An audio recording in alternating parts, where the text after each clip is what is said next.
Have you ever wondered how Kubernetes manages thousands of containers automatically across multiple machines? In this video, we'll break down the Kubernetes architecture step by step using this diagram, and understand how all the components work together to run applications reliably. By the end of this video, you'll clearly understand what a Kubernetes cluster is, what happens inside the control plane, how worker nodes run pods, and how everything communicates together. Let's start from the outermost layer of the diagram, the Kubernetes cluster. A Kubernetes cluster is made up of two main parts, control plane and worker nodes. The control plane manages the cluster, while worker nodes run the applications inside containers.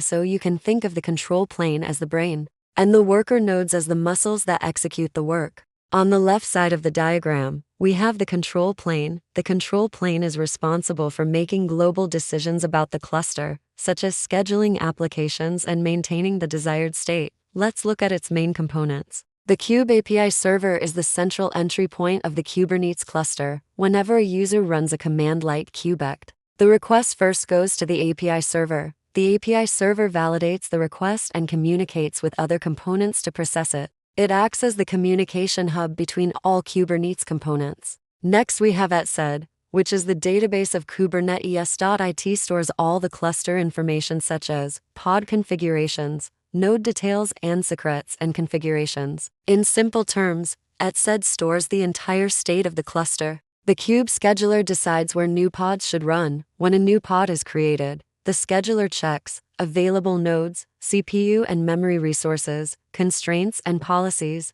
Then it assigns the pod to the most suitable worker node. The controller manager runs multiple controllers that continuously monitor the cluster. Controllers compare the desired state with the current state. If something goes wrong, they automatically fix it. For example, if a pod crashes, the controller manager will create a new replacement pod automatically. In cloud environments, Kubernetes also uses the cloud-controller-manager. It connects Kubernetes with the cloud provider API. This allows Kubernetes to automatically manage resources like load balancers, storage volumes, and nodes. So that's how the control plane manages and coordinates the entire Kubernetes cluster. But where do our applications actually run in the next part? We'll explore the worker nodes, where Kubernetes deploys and runs pods across the cluster. If this explanation helped you understand Kubernetes architecture, make sure to like the video and subscribe our channel for more DevOps and Kubernetes tutorials.